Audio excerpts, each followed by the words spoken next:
हो पवन बिन कौन संदेह।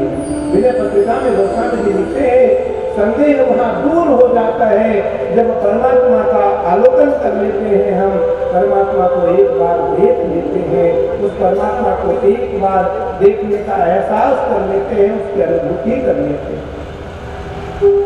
मुझे ऐसा प्रतीत हुआ, कौन था इसका ज्ञान तो नहीं। व्यासस्य वचनद्वयम्, श्रीमद् भागवत जी का वाक्य है कि व्यासस्य वचनद्वयम्। यह श्रीमद् भागवत व्यास पीठ अब कोई सामान्य पीठ नहीं रहा। मैं जब इस पे बैठा, हमने महर्षि वेदव्यास जी का, सुखदेव जी का, सभी देवताओं का हमने आह्वान किया और कहा, महाराज मैं परम पवित्र भाव से, मैं परम पवित्र मन से, मैं परम पवित्र चित्त से, मैं परम पवित्र वाणी से, मैं परम पवित्र क्रिया से इस कथा का वाचन करूंगा, इस कथा का वाचन करूंगा। और इसी कथा के माध्यम से हमें करना नहीं है। मैं फिर कह रहा हूं, मैं सन्यासी हूं, मोक्ष मार्गी हूं, मोक्ष मार्गी हूं, उसके बाद भी मोक्ष नहीं चाहता। मुझे मोक्ष नहीं चाहिए, मैं कदापि मोक्ष नहीं चाहता। मैं तो त्रिवटीनाथ महादेव के शरण में जाकर जन्म जन्मांतर तक सेवा करना चाहता हूं। चाहूं मुक्ति न कदाचित, चाहूं न मुक्ति कदाचित, जो न भजौ रघुवीर। मैं तो बार बार रघुनाथ का शरण लेना चाहता हूं। मुक्ति पाकर क्या करेंगे? वैकुंठ में, ब्रह्मलोक में, कैलाश में रहकर क्या करेंगे? यहाँ रहकर के इन आयोजकों से मिलते रहेंगे, यहाँ रहकर भक्तों से मिलते रहेंगे, श्रीमद् भागवत कथा का रसास्वादन करेंगे और कराएंगे। सुने ही सुना वही विविध विधि, सुने ही सुना वही विविध विधि, सुनेंगे और बहुत प्रकार से श्रवण कराएंगे। चित्त मन को, मनः एव मनुष्याणां कारणं बंध मोक्षाय।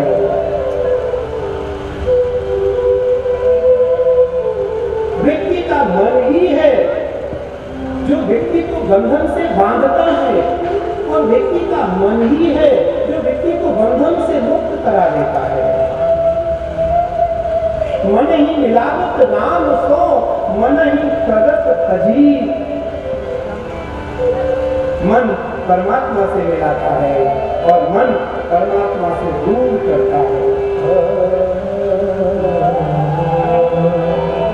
मन के तरंग मार लो, बस हो गया मन के तरंग मार लो, बस हो गया मन के तरंग मार लो, बस हो गया मन की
भागवत में मन की तरंग मान लो बस हो गया भजन। वेदों का सार है, श्रीमद् भागवत जी के सार है। मन की तरंग मान लो बस हो गया भजन, आदत बुरी सुधार लो बस हो गया भजन। आए हो तुम कहाँ से और जा रहे कहाँ हो, जरा दिल से विचार लो बस हो गया भजन। आदत बुरी सुधार लो बस हो गया भजन। चित्त, बस किसी चित्त को सुधारने की आवश्यकता है, किसी चित्त की चंचलता को मारने की आवश्यकता है। और आनंद क्या है? कृष्ण। आनंद क्या है? सत्संग। आनंद क्या है? ईश्वर चर्चा। रामचरित सुनिवे को रसिया। हनुमान जी को क्या प्रिय है? रामचरित, ईश्वर का चरित्र। निसंदेह हनुमान जी को लड्डू भी पसंद है, हनुमान जी को अन्यान्य मिठाई फूल और पत्र तुलसी अत्यंत प्रिय है, लेकिन हनुमान जी महाराज को जो सबसे अधिक प्रिय है वो है रामचरित। भक्तों को क्या प्रिय होना चाहिए? भगवत चरित्र, भगवान का चरित्र। उत्तम भक्त का यही लक्षण है। तो सच्चिदानंद रूपाय विश्वोत्पत्त्यादि हेतवे तापत्रय, 3 प्रकार के ताप होते हैं। दैहिक, भौतिक, कायिक, वाचिक और मानसिक, 3 प्रकार के ताप होते हैं। 14 भुवन एक पति होई। 14 भुवन है, 7 नीचे 7 ऊपर। आप जहां बैठे हैं एक वो मृत्यु लोक। तो जब 14 भुवन है, मृत्यु लोक की गणना ईश्वर ने कहा, हम जब कुपित होते हैं, नाराज होते हैं किसी से, तो उसको मृत्यु लोक भेज देते हैं।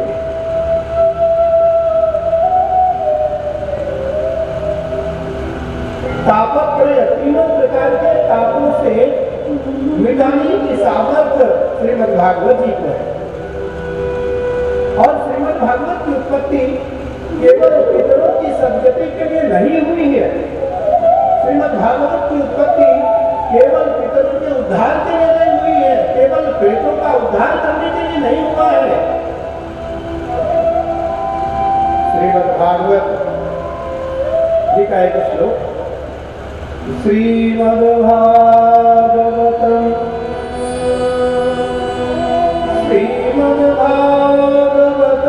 पुराणतिलकम् यद् वैष्णवानां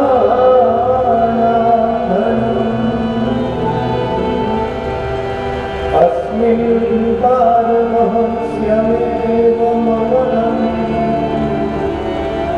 ज्ञानं परं गीयते यत्र ज्ञानविरागभक्तिसहितं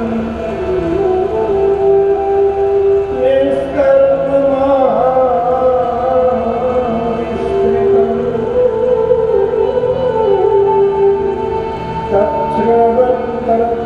तच्छ्रवन्त्रपठन् विचारणकरो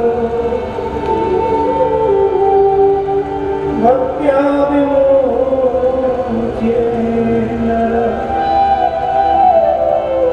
श्रीमद् भागवत संपूर्ण पुराणों के तिलक हैं।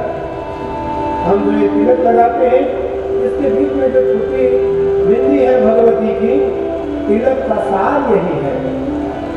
अगर मैं केवल त्रिपुट लगाऊं और ये बिंदी में लगाऊं तो इस तिलक का कोई महत्व नहीं।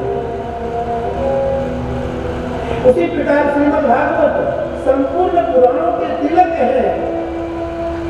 अगर श्रीमद् भागवत को हटा दिया जाए, श्रीमद् भागवत को अलग कर दिया जाए, श्रीमद् भागवत को पृथक कर दिया जाए, तो बहुत पुराणों का कोई अस्तित्व नहीं रहेगा।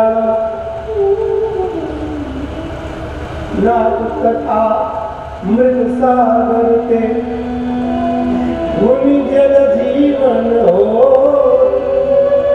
ऐसा होगा कि भूमि पर प्रभा धावर पानी, जीवी जी वही माया पतानी।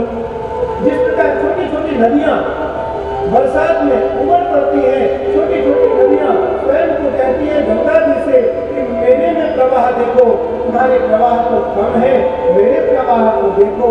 लेकिन जब गंगा जी सावन भादों के बाद आश्विन कार्तिक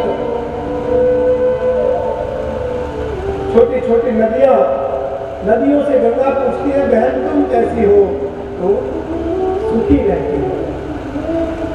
तो उसी प्रकार जो महान पुरुष होते हैं वो समान भाव रखते हैं जीवन में, सुख दुख समान समय है, सुख और दुख में वो समान रहते हैं। जिस प्रकार श्रीमद् भगवद गीता में भगवान कृष्ण ने कहा कि पंडिता समदर्शिनः, जो श्रेष्ठ महापुरुष होते हैं, जो पंडित होते हैं, पांडित्य होते हैं, जिनमें पूरा ज्ञान होता है, उनमें समान भाव रहता है। तो श्रीमद्भागवतम पुराण तिलकम यद वैष्णवानां धनम। और वैष्णव कौन है? यहाँ जो बैठे हुए भक्तजन, वो सब के सब वैष्णव है। केवल वैष्णव उनको न समझना जो तुलसी पहनते हो, केवल वैष्णव उनको न समझना जो त्रिकुंड लगाते हो, जो त्रिकुंड न लगा करके चंदन लगाते हो, जो राम और कृष्ण और नारायण के अनुयायी समझते हो। वैष्णवानाम यथा संभव। मैं आचार्य होने के नाते यह बात इसलिए कह रहा हूं कि मैं श्रेष्ठ सन्यासी नहीं, लेकिन एक परंपरा का आचार्य हूं। उस कारण महादेव को स्वयं अपना मान करके नहीं, वैष्णवानाम यथा संभव, वैष्णवों में भगवान शिव सबसे ऊपर है। लेकिन भगवान पहनते क्या है? गले में मुंडमाला, लगाते क्या है? भस्म। रहते कहाँ हैं? स्मशान में। स्मशाने स्मक्रीड़ा स्महर पिशाचा सहचरा भस्मा अमंगल्यं शीलं तव भवतु नामयि धर्मखिलं तथा विस्मरतीनां वरद परमं मंगलमस्मि।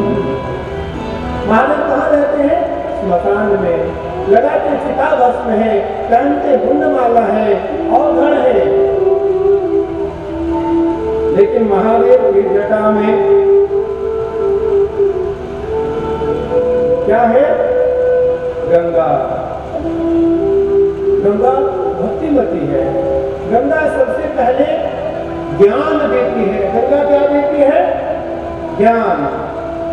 जटा कभी गलत जल प्रवाह पावितस्थले गले बलम बलम नीताम भुजन गतुर्गपालिकाम धमर धमर धमर धमर मीनाद वर धमर वयम चकार चंद तांडवम तनु तुना शिव शिवम।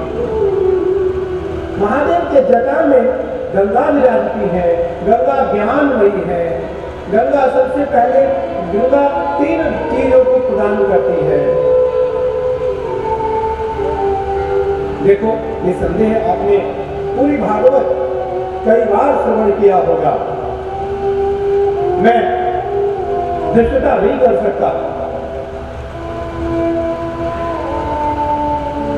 आप सैकड़ों बार, हजारों बार तो नहीं, लेकिन बार पिपारी मथे घृत हो सिकता ते बरते बिनु हरि भजन भव करि है यह सिद्धांत अपे। बालों को, मरे हुए घास को मथने से तेल निकल सकता है,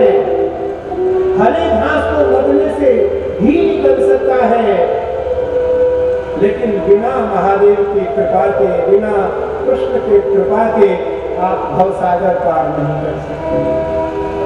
बाल मधे घृत होय सीतताते बलतेल, बिनु हरि भजन न भव करि है, यह सिद्धांत अटेल। यह सिद्धांत अटल है।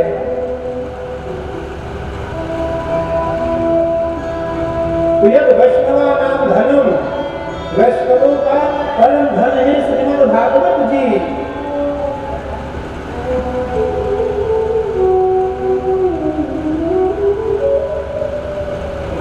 और अस्मिन् पारमहंस्यमेव ममलम, परमहंस सुखदेव जी ने श्रीमद् भागवत को स्पर्श ही नहीं किया है, श्रीमद् भागवत जी को केवल छुआ ही नहीं है, श्रीमद् भागवत जी का आलिंगन ही नहीं किया है, श्रीमद् भागवत जी में सुखदेव जी ने रमण किया है, सुखदेव जी ने इसमें दौड़ लगाया है,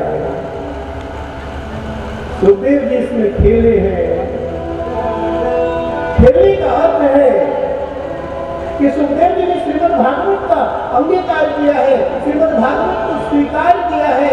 श्रीमद् भागवतम पुराण तिलकम यद वैष्णवानाम धनम, अस्मिन् पारमहंस्यमेव ममलम, ज्ञानम परम गीयते। सुखदेव जी ने कहा ये ज्ञानियों के लिए तो ज्ञान मार्ग है, भक्तों के लिए भक्ति मार्ग है, श्रद्धावान के लिए ये विश्वास का केंद्र है, और जो उत्तिक्त प्राणी है, जिनका मन अतृप्त है, उसकी तृप्ति का मूल केंद्र भी है। मानो समाज को क्रांति, देश को क्रांति, समाज को शांति, और सामान्य से सामान्य व्यक्ति को व्यक्तित्व की ऊर्जा प्रदान करने में श्रीमद् भागवत जी की अहम भूमिका है। और जब देश को क्रांति की आवश्यकता चाहिए तो श्रीमद् भागवत जी में रमण करो, श्रीमद् भागवत जी में स्नान करो, श्रीमद् भागवत जी में गोता लगाओ।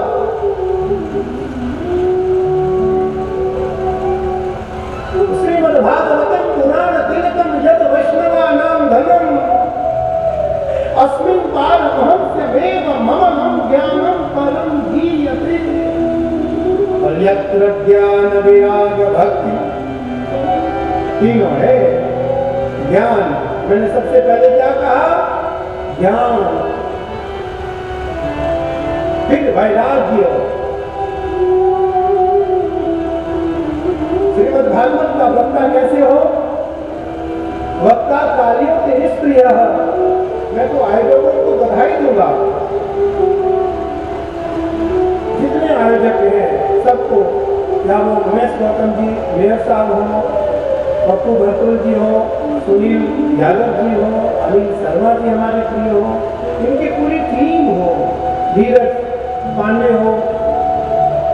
क्षमा करना, मुझे मेरा भाव कुछ, मैंने कहा ना आपको, मैंने जब वंदना किया तो मेरे बाएं तरफ आके कोई बैठा, उसने ये नहीं कहा कि नाम बोलो, उसने कहा कि नाम बोलो और ईश्वर का नाम बोलो।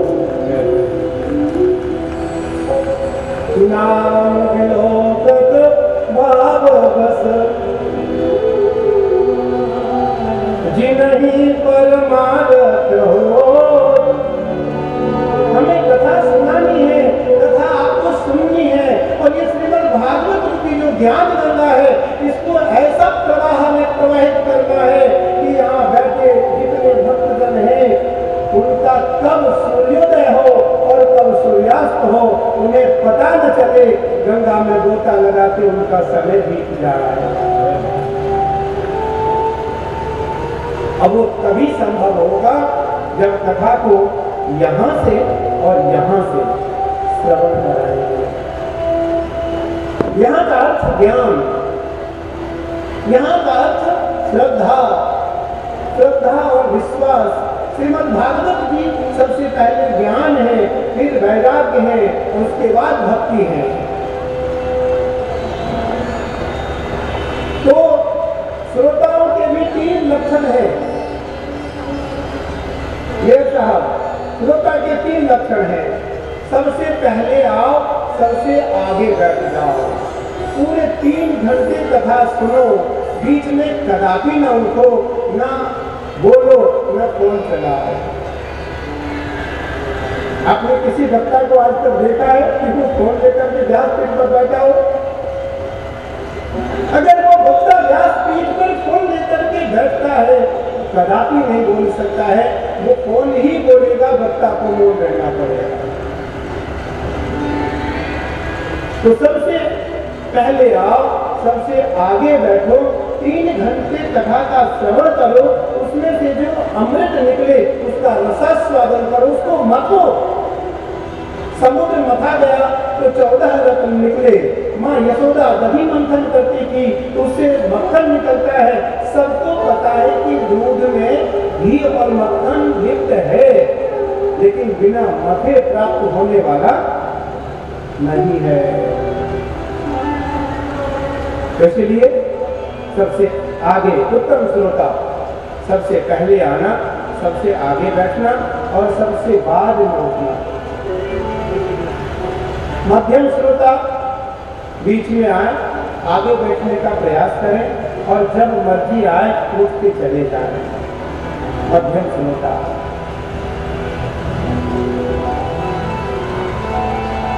और तृतीय श्रेणी के श्रोता सबसे लास्ट में आए, सबसे आगे बैठे और पाठ छाट शुरू कर दे। ये कमी है, ये कमी है, ये कमी है, ये कमी है, ये कमी है।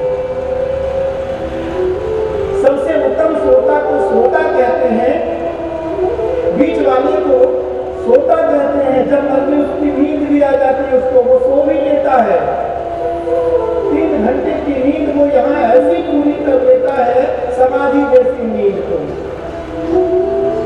और तीसरा जो है वो सरोता है, कैंची लेकर आता है। क्या लेकर आता है वो? कैंची काटने का काम करता है। हमें क्या करना है? श्रोता। न हमें श्रोता बनना है, न हमें सरोता बनना है, हमें श्रोता बनना है। तो आज पहले दिन की इस उपाख्यान में हमें श्रोता की लक्षण को प्राप्त करना है।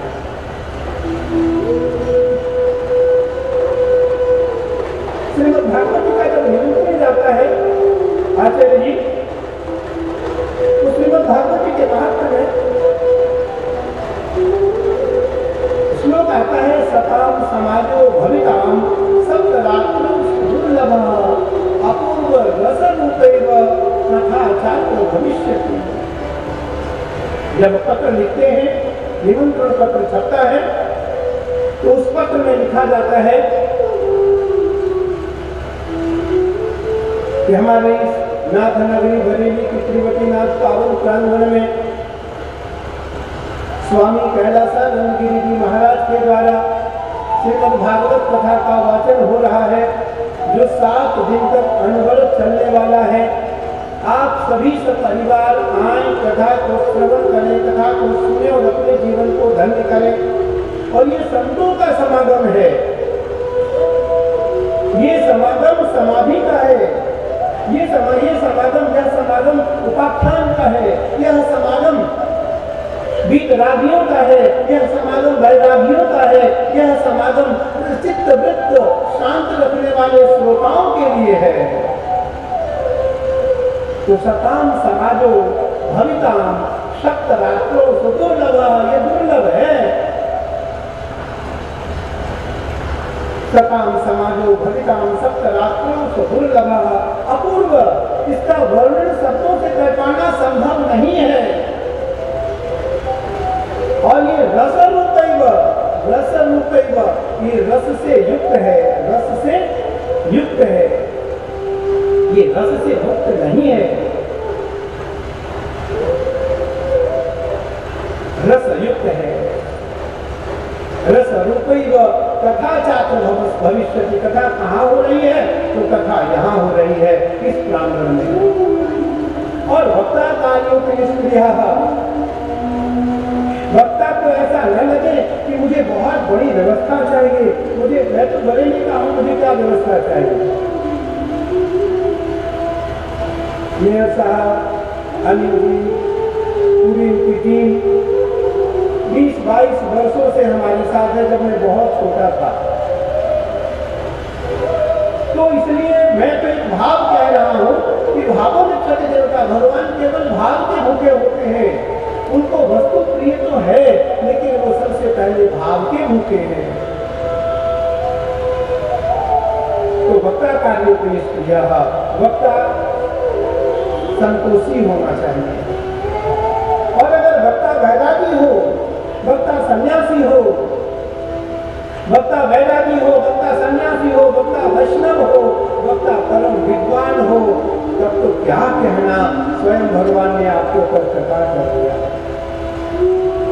वक्ता कार्यों के निष्क्रिय, दृष्टांत कुशलो भी रहा, दृष्टांत कुशलो भी रहा, दृष्टांत देने में कुशल हो। बाहर का दृष्टांत लाकर आपके सामने न परोसे, श्रीमद् भागवत जी से संबंधित ही दृष्टांत आपके सामने वो रखें। श्रीमद् भागवतम पुराण तिलकम यद वैष्णवानां धर्म अस्मिन् पारमहंस्य देव ममलम ज्ञानम परम धीयते यत्र ज्ञान विराग भक्ति सहितम नैष्कर्ममाविष्कृतम तत्श्रवन्त पठन विचारण करो भक्त्या विमुच्ये नरः। और भक्तों को संपूर्ण पापों से श्रीमद् भागवत जी मुक्ति दिला देते हैं। श्रीमद् भागवताख्योऽयं प्रत्यक्षः कृष्णेन, श्रीमद् भागवताख्योऽयं प्रत्यक्षः कृष्णेन स्वीकृतोऽसि मया नाथ मुक्त्यर्थं भवसात्।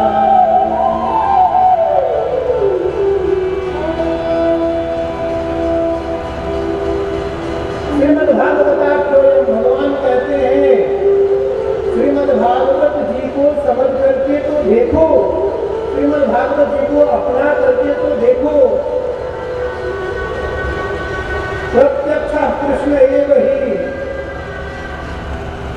कृष्ण और भागवत में कोई अंतर नहीं है। हमने पहला शब्द क्या कहा था? भगवान बालकृष्ण लाल की वांगमयी वाणीमयी प्रतिमूर्ति, भगवान कृष्ण की वांगमयी प्रतिमूर्ति है वाणीमयी, और प्रत्यक्ष मूर्ति श्रीमद् भागवत ही है। तापत्रय विनाशाय, तीनों तापों को मिटाने में समर्थ है श्रीमद् भागवत जी। और आज श्रीमद् भागवत कथा का प्रारंभ, क्योंकि बहुत समय विलंब से प्रारंभ हुआ, इसके लिए आयोजकों की ओर से, देखो आयोजक को क्षमा मांगेंगे नहीं, तो मैं व्यास पीठ पर बैठे सभी भक्तजनों से, क्योंकि आप में मेरे नारायण विराजमान है, आप में मेरे महादेव विराजमान है, आप में मेरी माई माँ काली विराजमान है, आप में स्वयं कृष्ण विराजमान है। मैं उस महादेव से, कृष्ण से, नारायण से, माँ काली से क्षमा मांगता हूँ कि आज बहुत विलंब हुआ।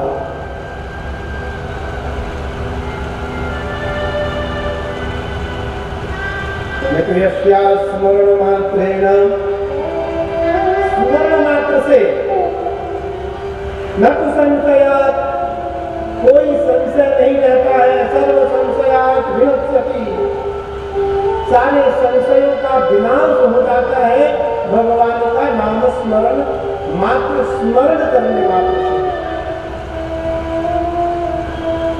मैं विशेषु तमासी भाग्य महामति,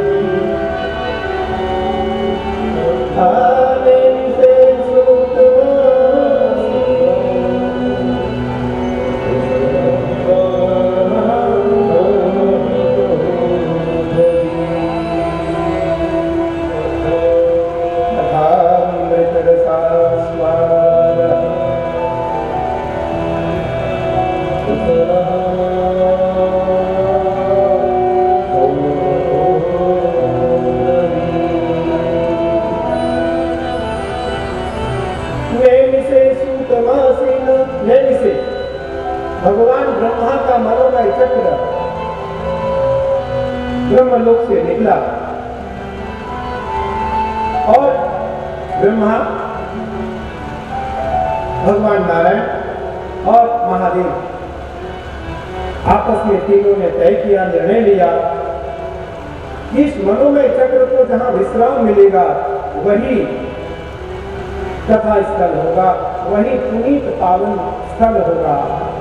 सुनैन से सूत मासीन मविवाद्य महामतिम तथा मृत रसास्वादः कुशलः सौनकादिः। ब्रह्मा जी का मनोमय मानस चक्र पूरी पृथ्वी पर भ्रमण करने लगा। वो एक निमिष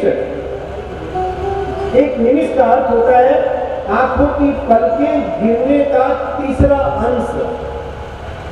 आपकी आंखों की पलक गिरने में जितना समय लगता है उसका तीसरा क्षण, उतने देर के लिए वह ब्रह्मा का मनोमय चक्र नैमिषारण्य में आकर के रुका।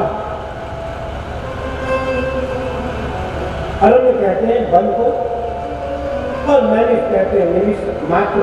वह चक्र वहां रुका जिसके कारण वह नैमिषारण्य बना और चक्र तीर्थ बना।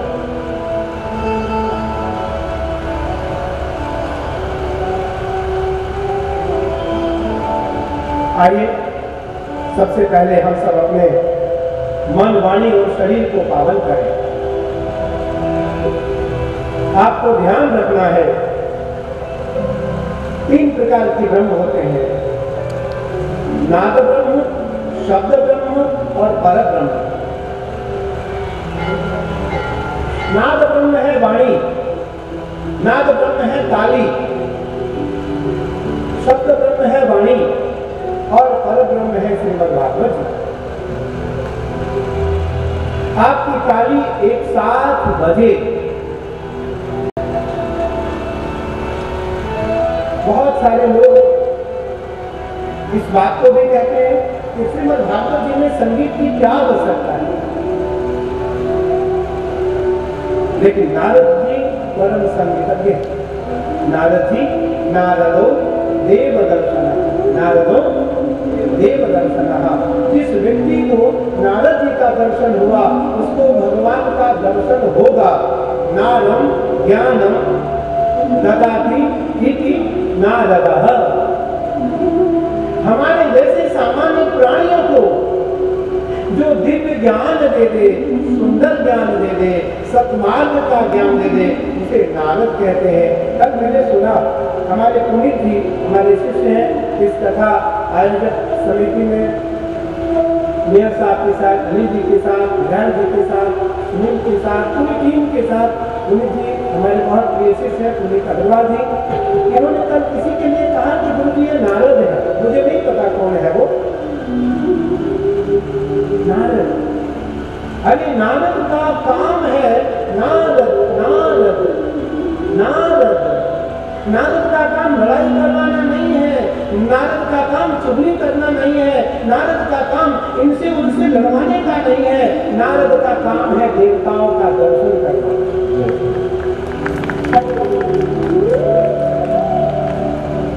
नारद नारद नारद साधारण शब्द है, जिसकी वाणी कभी गलत न हो, जो कभी झूठ न बोले, जो वो बोल दिया वही सच होगा। नारद, नारम ज्ञानम ददाति इति नारदः। जो साधारण प्राणी को उत्तम ज्ञान दे उसे नारद कहते हैं। और इस श्रीमद् भागवत कथा के मुख्य यजमान और प्रथम यजमान नारद जी है। कौन है? नारद जी है। अभी कथा आपको आगे श्रवण करने को मिलेगा। आज तो कथा की भूमिका, कल से थोड़े समय आपका अधिक लेंगे हम। 3 घंटे के बजाय 4 घंटे ले लें, कोई आपत्ति तो नहीं। बहुत कम लोगों ने हाथ दिया, सब लोग हाथ उठाओ। जय जय श्री राम,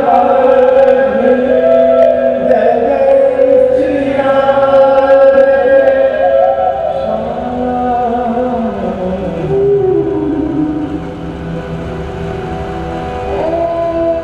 नारदो देवदर्शनः, नारदो देवदर्शनः। नारद जी जिसको भी आज तक मिले भगवान उससे हो।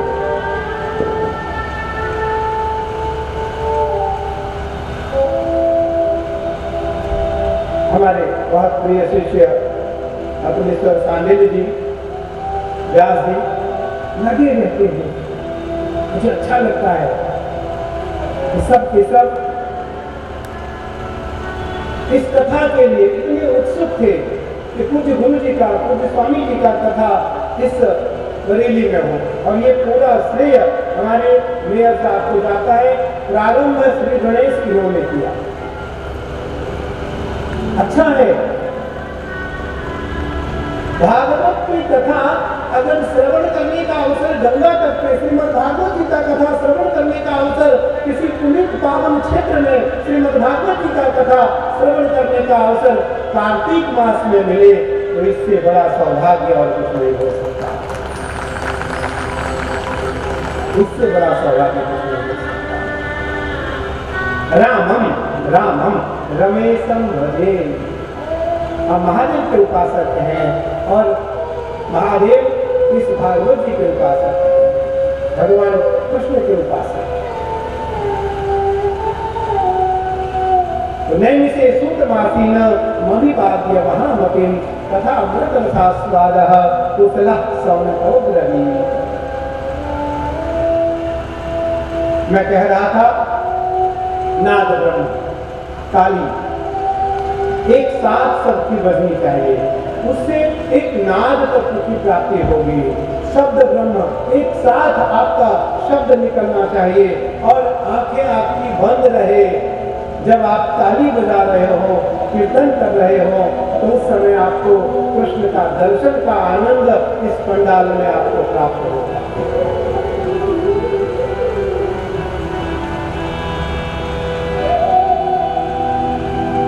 आइए हम अपने मन, वाणी और शरीर को पावन करें और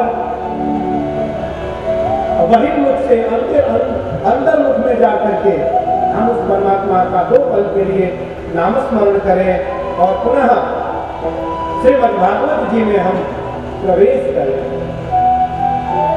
श्रीमद् भागवत जी में हम गोता लगाएं। श्रीमद् भागवत जी का रसास्वादन और हम इस उपाख्यान को श्रवण करने का सौभाग्य प्राप्त करें।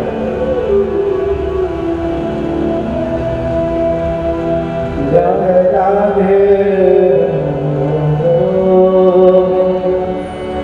गोविंद राधे राधे गोविंद गोविंद राधे राधे गोविंद गोविंद राधे गोविंद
आज नैमिषारण्य में 88,000 ऋषियों का समागम हुआ और 88,000 ऋषियों के बीच में सूत जी 16 वर्ष के हुए।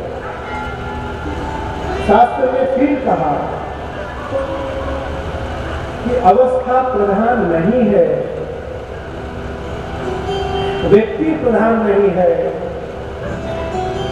ज्ञान, श्रद्धा, उपासना, विधि और निष्ठा प्रधान है।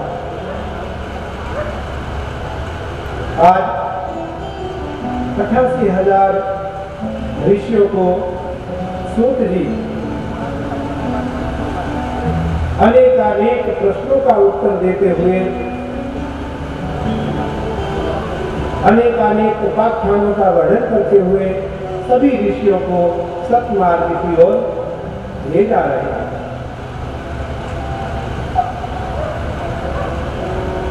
आपको निसंदेह ज्ञात होगा, आपने पढ़ा भी होगा, अष्टावक्र गीता। हमारे यहाँ 2 गुरु गीता है, एक अष्टावक्र और एक गुरु गीता। ये दोनों गीता गुरु पर आधारित है। गुरु गीता को भगवान शिव ने मां उमा को सुनाया और अष्टावक्र गीता अष्टावक्र ने महाराज जनक को श्रवण कराया।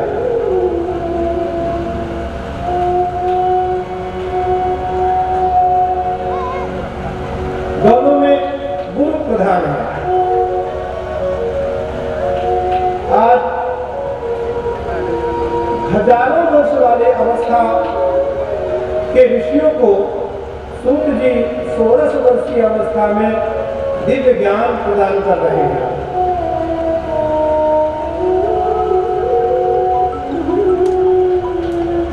कथम ज्ञानमवाप्नोति मुक्तिर्न भविष्यति वैराग्यं च कथम प्राप्त नैतद्ब्रूहि मम प्रभो।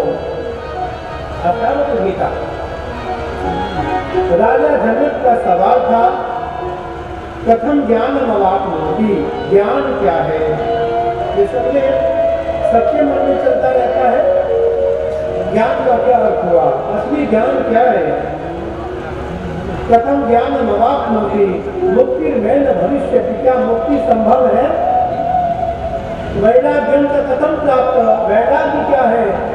वैराग्य की प्राप्ति कैसे हो सकता है? मैं तब द्रोही मम प्रभो, हे प्रभो। जब एक शिष्य राजा जनक गुरु के सामने हाथ जोड़ करके, उस समय गुरु वरण नहीं किया था राजा ने, हाथ जोड़ करके राजा ने प्रणाम किया उस महापुरुष को और कहा, मुझे आप सरवर कराएं, ये तीनों मार्ग में जानना चाहता हूँ, ज्ञान क्या है? अच्छा, आप सच में बताओ, आपके मन में अनेकानेक प्रकार के सवाल नहीं होते हैं? उठते हैं। सच्ची भक्ति क्या है? सच्ची श्रद्धा क्या है? सच्ची निष्ठा क्या है? सच्चा समर्पण क्या है? सच्चा विश्वास क्या है? और सच्ची उपासना क्या है? महाराज, मुझे इसके बारे में बताओ। हजारों सवाल हम लोगों के बीच में आते हैं।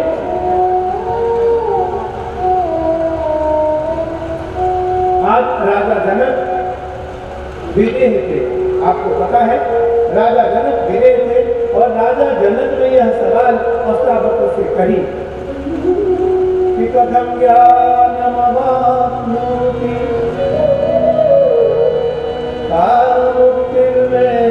भविष्यति वैराग्यं च कथं प्राप्त मैं तद्ब्रूहि मम प्रभो। ज्ञान, मुक्ति और वैराग्य मुझे तीनों बताओ। अष्टावक्र का उत्तर है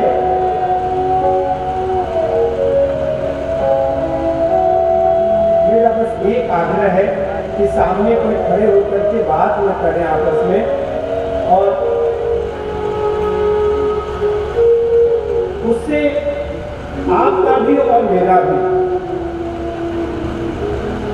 देखो, आप सभी यजमान हो। मुख्य यजमान केवल मेयर साहब, विधायक जी, अनिल जी और अपने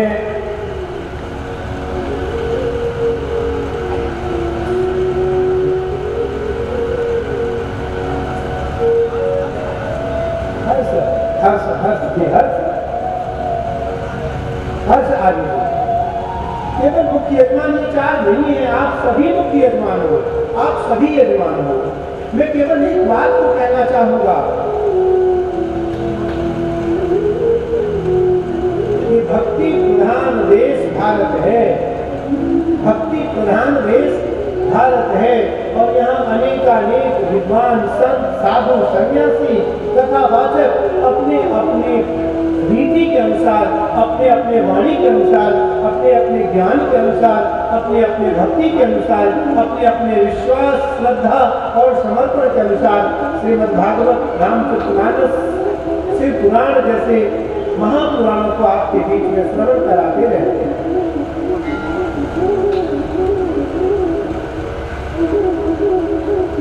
लेकिन जो सच्चा गुरु है, सच्चा शिक्षक है, सच्चा भक्त है, जो सच्चा वैद्य है, वो कभी पक्षपाती नहीं होता, वो कभी पक्षपात नहीं करता है। आज अष्टावक्र ने राजा जनक से कहा कि मुक्ति इच्छसि चेतात् विषयान् विषवत्यज,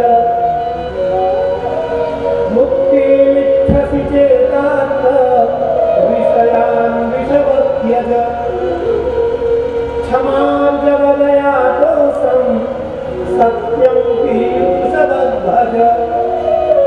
हे राजन, यदि आप ज्ञान, वैराग्य और मुक्ति चाहते हो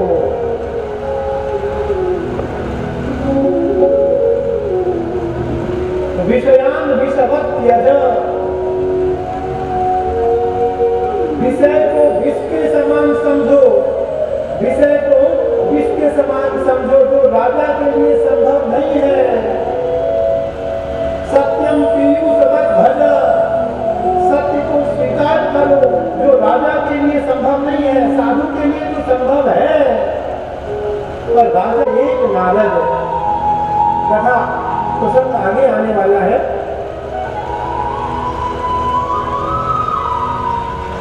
मेरी बहुत दिनों से इच्छा थी मैं बरेली में कथा करूं, निस्संदेह मैं आपको अपनी मन की बात बता रहा हूं। मेरी इच्छा थी कि मैं बरेली में आकर श्रीमद् भागवत तथा स्वजन अपने जनों को सुनाऊं, क्योंकि मेरा जीवन बरेली से प्रारंभ हुआ और बहुत छोटे से रूप में प्रारंभ हुआ। आज मैं भारत के सबसे बड़े पद पर विराजमान हूं।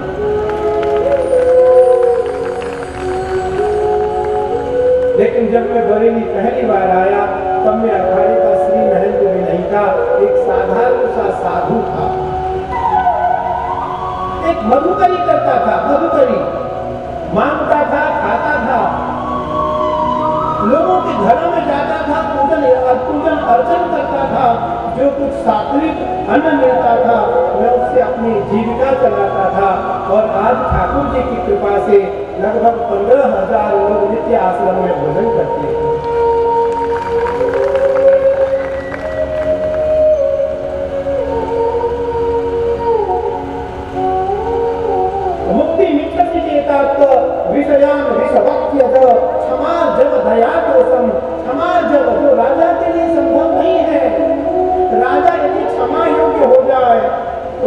नहीं चल पाएगा। आज जब दया क्षमा जब दया तोषम, राजा कभी दयावान नहीं हो सकता, तोषम कभी उसको संतोष नहीं आ सकता। अगर उसे संतोष आया तो दूसरे राज्य को कैसे ले पाएगा? वो राजा निरंतर असंतोषी होता है, राजा निरंतर असंतोषी होता है। उसकी कभी इच्छा की पूर्ति नहीं होती, उसकी कभी क्षुधा तृप्त नहीं होती, उसकी क्षुधा कभी मरती नहीं है, उसकी क्षुधा निरंतर जागृत होती रहती है, उसकी क्षुधा अतृप्त होती रहती है, उसकी भूख जलती रहती है। उसे दूसरे राज्य को हड़पने की चाह निरंतर बनी रहती है। चाह गई चिंता नसी मनमा बेपरवाह, जिसको कछु नहीं चाहिए सोई साहंसा। चाह गई चिंता नसी, जिसकी चाह चली गई, जिसकी चिंता समाप्त हो गई, मनमा बेपरवाह, जिसका मन ईश्वर में रम गया। जिसको कछु नहीं चाहिए, जिसको कुछ नहीं चाहिए, वही तो शहंशाह है। ये स्वभाव राजा में कदापि संभव नहीं है। यह स्वभाव केवल साधुओं के लिए, सज्जनों के लिए और सन्मुख बैठे भक्तों के लिए संभव है। तो मुक्ति मिच्छति चेतात विषयान विषवत् त्यज, क्षमा जब दया तोषम सत्यम पीयूषवत् भज। हे राजन, सत्य को अमृत के समान पान कर तो तुम्हें ज्ञान, मुक्ति और वैराग्य तीनों प्राप्त हो जाएंगे। लेकिन यह पंडाल, यह स्थान कुछ अलग है, यहाँ कुछ भिन्नता है। यहाँ इन तीनों को त्यागने की जरूरत नहीं है। यहाँ गंगा आपके सामने प्रकट रूप से बहते जा रही है। यहाँ गंगा अप्रकट रूप से नहीं, प्रकट रूप से यहाँ निर्मल गंगा बहने जा रही है। जिस गंगा में निरंतर सैकड़ों बार आप गोता लगा करके, सैकड़ों बार आप गोता लगा करके यहाँ ज्ञान, भक्ति और वैराग्य को अनायास प्राप्त कर सकते हैं। अनायास, बिना प्रयास। गंगा सबसे पहले ज्ञान देती है, गंगा सबसे पहले ज्ञान देती है, गंगा फिर भक्ति देती है, गंगा फिर वैराग्य देती है। सूत जी के द्वारा सोनक के 6 प्रश्नों का उत्तर मिलना और वह सारे प्रश्न धर्म संगत थे। किसके लिए? विश्व के कल्याण के लिए, दैविक भौतिक इन तापों के उद्धार के लिए, इन तापों से निवृत्ति पाने के लिए, कायिक वाचिक मानसिक इन तीनों रोगों से मुक्ति पाने के लिए। साधु संत सुखी विचरंत वही। साधु वही सुखी है जो भारत में नहीं, इस पृथ्वी पर घूमता रहे, जो भ्रमण करता रहता है, वही साधु सुखी रहता है और वही साधु शुद्ध रहता है। जो साधु एक जगह रुक जाता है, वो साधु निर्लिप्त नहीं, लिप्त हो जाता है। इसलिए भक्त जन जो हृदय है वो भगवत प्रेमी है। तो आज 88,000 ऋषियों का एक महायज्ञ होने जा रहा है। ये श्रीमद् भागवत सप्ताह ज्ञान यज्ञ है। कोई कहता है मैंने बहुत यज्ञ किए हैं, मैंने 100 यज्ञ किए, 100 यज्ञ का अर्थ हुआ मैंने 100 कुंडी यज्ञ किया। किसी ने कहा मैंने 9 कुंडी यज्ञ किया, किसी ने कहा मैंने 1000 कुंडी यज्ञ किया। तो एक साधु ने कहा हम तो हर महीने में 3 सबसे बड़े यज्ञ करते हैं। अरे कितने बड़े बड़े यज्ञ करते हैं आप? बोले मैं महीने में 3 कथा करता हूँ श्रीमद् भागवत जी का। बोले वो यज्ञ के समान हुआ? बोले वो जितने मुंड उतने कुंड। यहाँ जितने श्रोता हैं उतने एक श्रोता एक यज्ञ के समान है। संत मिलन को जाई कजी माया ज्यों ज्यों पग आगे बढ़े कोटि में यज्ञ समान। आज यह महायज्ञ के समान है और यह श्रीमद् भागवत सप्ताह ज्ञान यज्ञ आज प्रारंभ हो चुका है। 7 दिन तक संयोग बस एक दिन आज चला गया। ये हमारे लिए 7 दिनों में एक दिनों की क्षति हुई। समय, अवधि और श्रवण पर हमारे पास 6 दिन शेष बचे हुए हैं। हम 6 दिन में एक पल भी गंवाना नहीं चाहते हैं, एक पल भी हम निरर्थक बिताना नहीं चाहते हैं। यं प्रव्रजन्तमनुपेत मपेत कृत्यम्